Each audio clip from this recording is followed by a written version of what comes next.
No pain whatsoever. Myra straightened herself in the back seat and smoothed her skirt, pushing Jack's hand away. All right, baby, he whispered, smiling. Take it easy. You take it easy, Jack, she told him. I mean it now. His hand yielded limp, but his arm stayed indolently around her shoulders. Myra ignored him and stared out the window. It was early Sunday evening, late in December, and the Long Island streets looked stale. Dirty crusts of snow lay shriveled on the sidewalk, and cardboard images of Santa Claus leered out of closed liquor stores. I still don't feel right about you driving me all the way out here, Myra called to Marty, who was driving to be polite. It's all right, Marty grumbled. Then he sounded his horn and added to the back of a slow truck, Get that son of a bitch out of the way. Myra was annoyed. Why did Marty always have to be such a grouch? But Irene, Marty's wife, squirmed around in the front seat with her friendly grin. Marty don't mind, she said. It's good for him getting out on a Sunday instead of laying around the house. Well, Myra said, I certainly do appreciate it.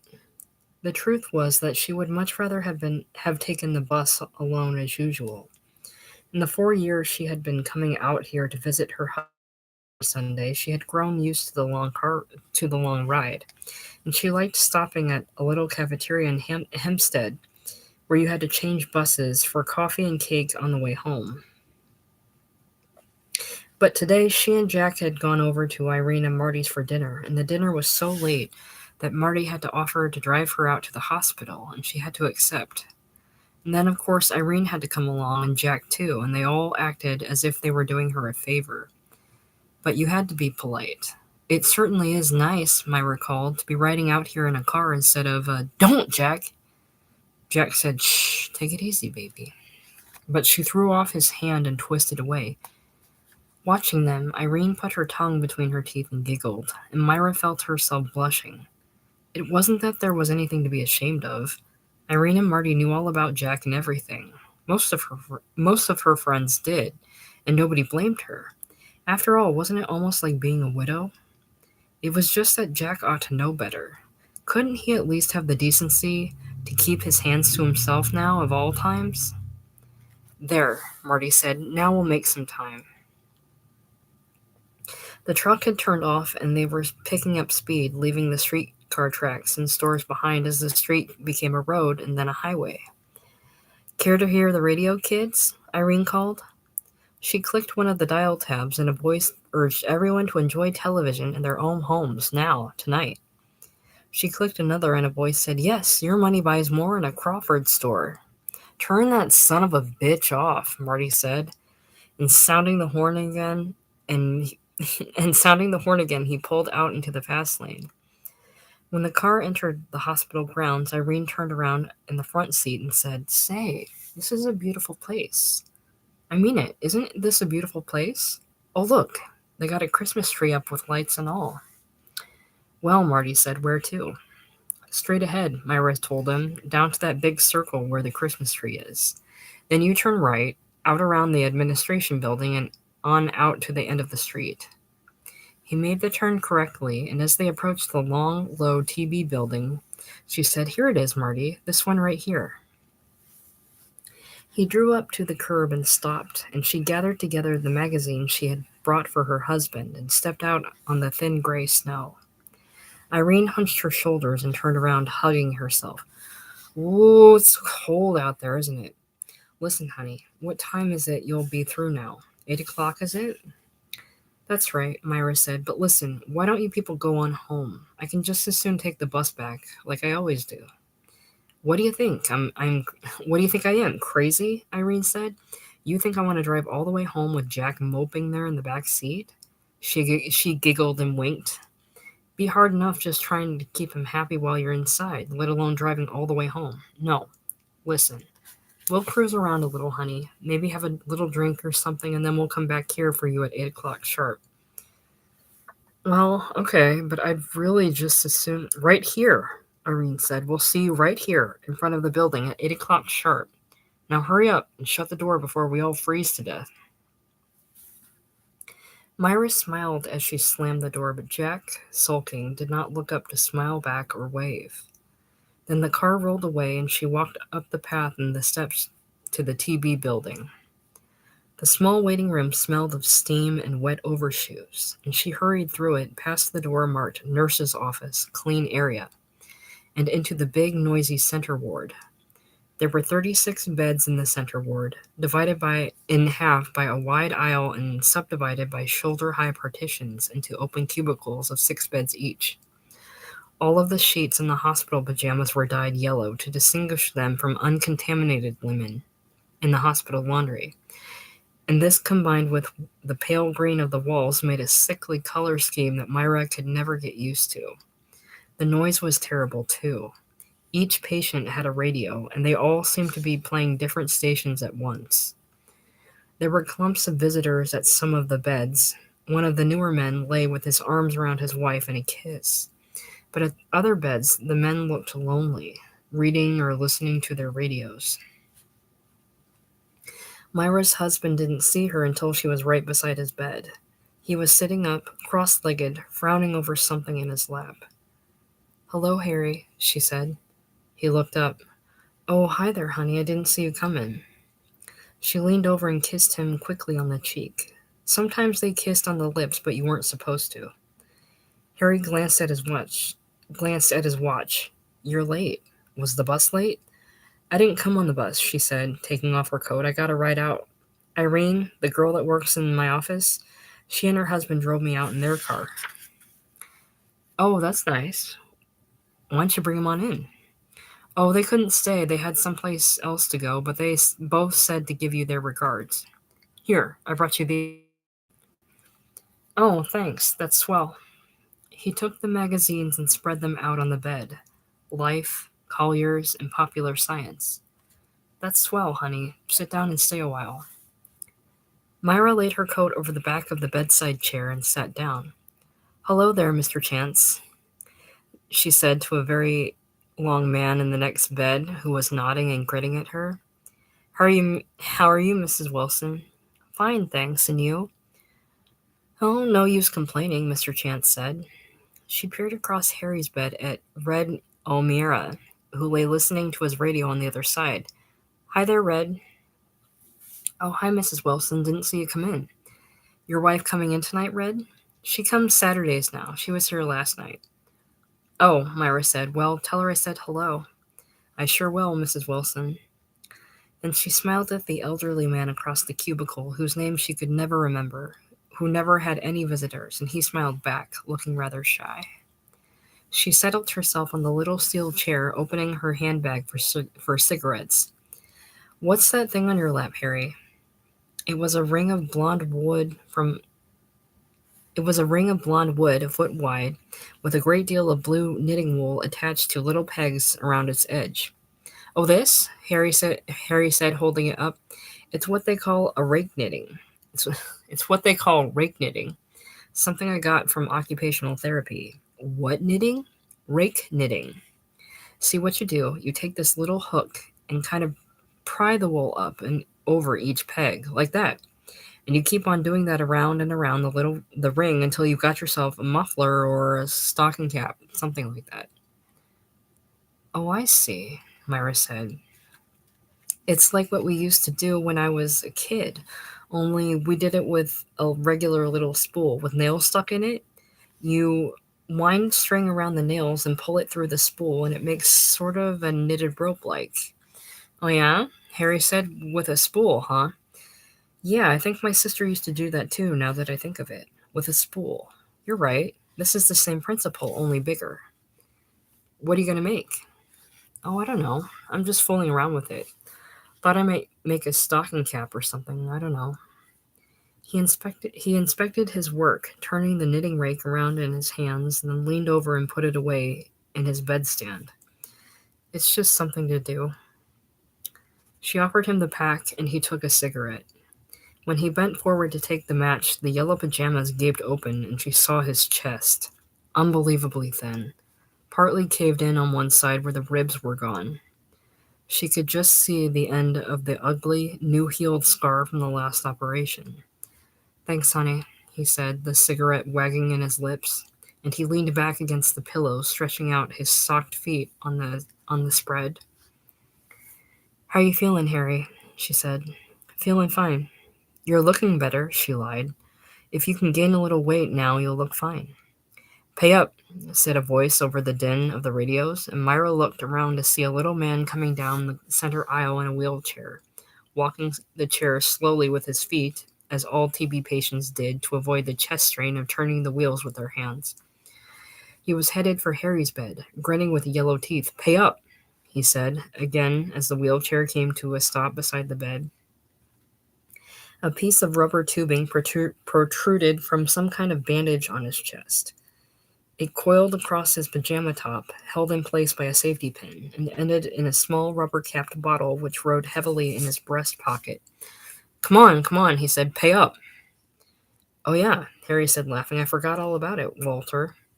From the drawer of his bedstand he got out a dollar bill and handed it to the man, who folded it with thin fingers and put it in his pocket along with the bottle. "Okay, Harry," he said. "All squared away now, right?" "Right, Walter." He backed the wheelchair up and turned it around, and Myra saw that his chest, back, and shoulders were crumpled and misshapen. "Sorry to butt in," he said, turning the sickly grin on Myra. She smiled. "That's all right." When he had gone up the aisle again, she said, What was that all about?" "Oh, we had a bet on the fight Friday night. I'd forgotten all about it." "Oh, have I met him before?" "Who, Walter?" "Sure, I think so, honey. You must have met him when I was over in surgery." "Old Walter was in surgery more than 2 years. They just brought him back here last week. Kid's had a rough time of it. He's got plenty of guts." "What's that thing on his pajamas? That bottle?" "He's draining," Harry said, settling back against the yellow pillows. "Old Walter is a good guy. I'm glad he's back." Then he lowered his voice confidentially. "Matter of fact, he's one of the few really good guys left in this ward, with so many of the old crowd gone now, or over in surgery." "Don't you like the new boys?" Myra asked, keeping her own voice so low that Red O'Meara, who was relatively new, wouldn't hear. "They seem perfectly nice to me." "Well, they're all right, I guess," Harry said. "I just mean, well, I got along better with guys like Walter, that's all. We've been through a lot together or something, I don't know.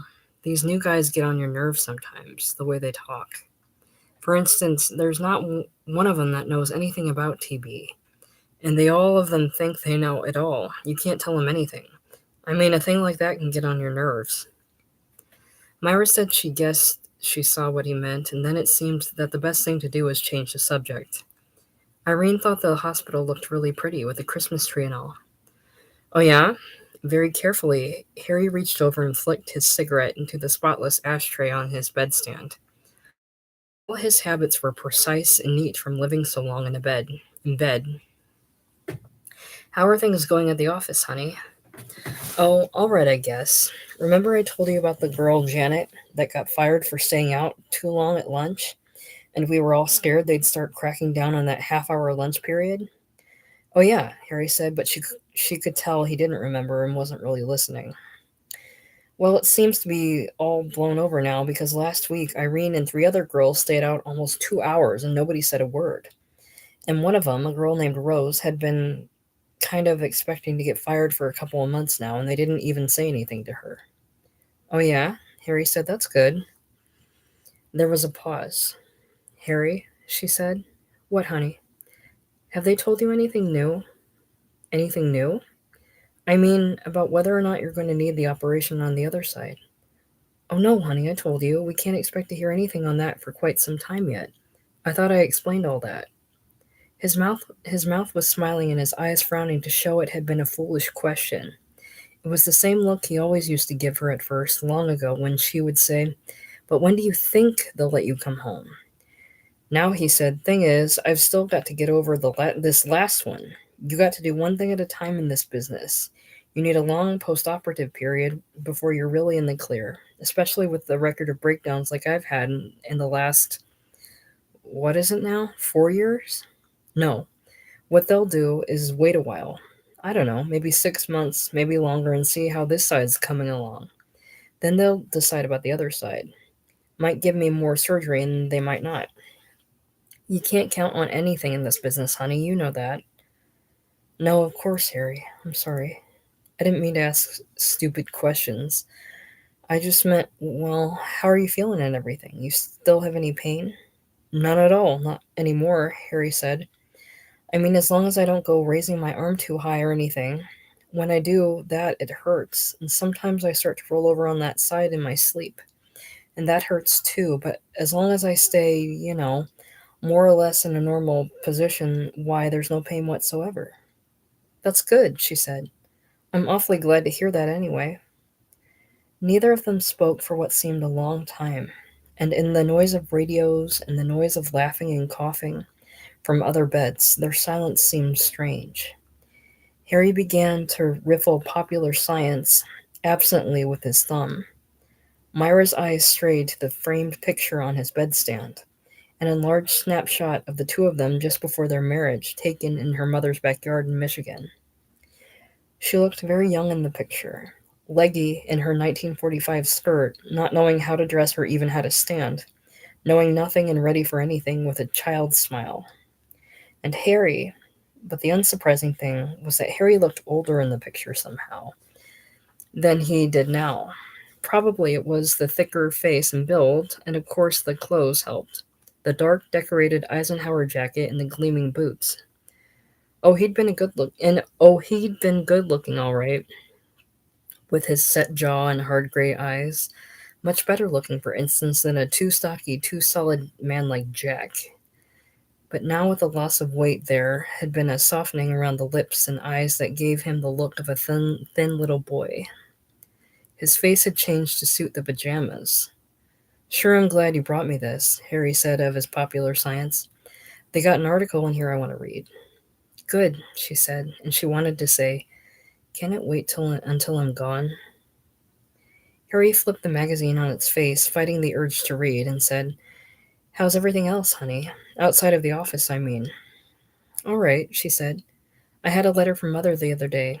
Kind of a Christmas letter. She sent you her best regards. Good, Harry said, but the magazine was winning. He flipped it over again, opened it to his article, and read a few lines very casually, as if only to make sure it was the right article, and then lost himself in it. Myra lighted a fresh cigarette from the butt of her last one, picked up the Life, and began to turn the pages. From time to time she looked up to watch him. He lay biting a knuckle as he read, scratching the sole of one socked foot with the curled toe of another. They spent the rest of the visiting hour that way. Shortly before 8 o'clock, a group of people came down the aisle, smiling and trundling a studio piano on rubber-tired casters. The Sunday night Red Cross entertainers. Mrs. Balachek led the procession, a kindly, heavy-set woman in uniform who played. Then came the piano, pushed by a pale young tenor whose lips were always wet, and then the female singers, a swollen soprano in a taffeta dress that looked tight under the arms, and a stern-faced, lean contralto with a briefcase. They wheeled the piano close to Harry's bed, in the approximate middle of the ward, and began to unpack their sheet music. Harry looked up from his reading. Evening, Mrs. Balachek. Her glasses gleamed at him. How are you tonight, Harry? Like to hear a few Christmas carols tonight? Yes, ma'am. One by one, the radios were turned off and the chattering died. But just before Mrs. Balachek hit the keys, a stocky nurse intervened, thumping rubber-heeled down the aisle with a hand outstretched to ward off the music until she could make an announcement. Mrs. Balachek sat back, and the nurse, craning her neck, called visiting hours over to one end of the ward and visiting hours over to the other. Then she nodded to Mrs. Balachek, smiling behind her sterilized linen mask, and thumped away again. After a moment's whispered counsel, Mrs. Balachek began to play an introductory Jingle Bells, her cheeks wobbling to cover the disturbance of departing visitors, while the singers retired to cough quietly among themselves. They would wait until their audience settled down.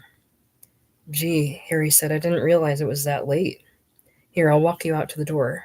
He sat up slowly and his feet to the floor. No, don't bother, Harry, Myra said. You lie still. No, that's all right, he said, wriggling into his slippers. Will you hand me the robe, honey? He stood up and she helped him on with a corduroy VA bathrobe that was too short for him. "Good night, Mr. Chance," Myra said, and Mr. Chance grinned and nodded. Then she said good night to Red O'Meara and the elderly man, and as they passed his wheelchair in the aisle, she said good night to Walter. She took Harry's arm, startled at its thinness, and matched his slow steps very carefully.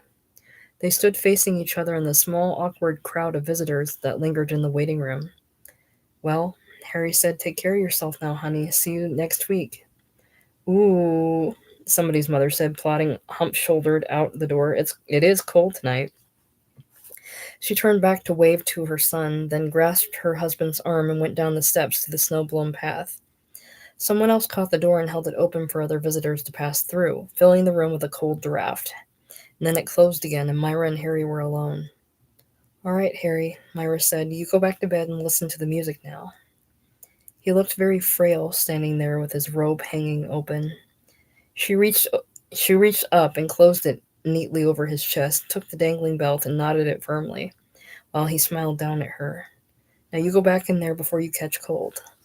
"Okay. Good night, honey." "Good night," she said, and standing on tiptoe, she kissed his cheek. "Good night, Harry." At the door, she turned to watch him walk back to the ward in the tight, high-waisted robe. Then she went outside and down the steps, turning up her coat collar in the sudden cold. Marty's car was not there. The road was bare except for the dwindling backs of the other visitors, passing under a street lamp now as they made their way down to the bus stop near the administration building. She drew the coat more closely around her and stood close to the building for shelter from the wind. Jingle bells ended inside, to muffled applause, and after a moment the program began in earnest. A few solemn chords sounded on the piano, and then the voices came through. "Hark the herald angels sing, glory to the newborn king." All at once Myra's throat closed up and the streetlights swam in her eyes. Then half her fist was in her mouth and she was sobbing wretchedly, making little puffs of mist that floated away in the dark. It took her a long time to stop, and each sniffling intake of breath made a high, sharp noise that sounded as if it could be heard for miles. Finally it was over, or nearly over. She managed to control her shoulders, to blow her nose and put her handkerchief away, closing her bag with a reassuring business-like snap. Then the lights of the car came probing up the road. She ran down the path and stood waiting in the wind. Inside the car, a warm smell of whiskey hung among the cherry-red points of cigarettes, and Irene's voice squealed, "Ooh, hurry up and shut the door." Jack's arms gathered her close as the door slammed, and in a thick whisper he said, "Hello, baby." They were all a little drunk. Even Marty was in high spirits. "Hold tight, everybody," he called, as they swung around the administration building, past the Christmas tree, and leveled off for the straightaway to the gate, gaining speed. "Everybody hold tight." Irene's face floated chattering over the back of the front seat. "Myra, honey, listen. We found the most adorable little place down the road, kind of a roadhouse, like only real inexpensive and everything. So listen, we want to take you back there for a little drink, okay?" "Sure," Myra said, "fine." "'Cause I mean, we're way ahead of you now anyway, and anyway, I want you to see this place. Marty, will you take it easy?" She laughed. "Honestly, anybody else driving this car with what he's had to drink in him, I'd be scared to death, you know it. But you never got to worry about old Marty. He's the best old driver in the world. Drunk, sober, I don't care what he is." But they weren't listening. Deep in a kiss, Jack slipped his hand inside her coat, expertly around and inside all the other layers until it held the flesh of her breast. "All over being mad at me, baby?" he mumbled against her lips. "Want to go have a little drink?" Her hands gripped the bulk of his back and clung there. Then she let herself be turned so that his other hand could creep secretly up her thigh. "All right," she whispered, "but let's only have one, and then afterwards—" "Okay, baby, okay. And then afterwards, darling, let's go right home."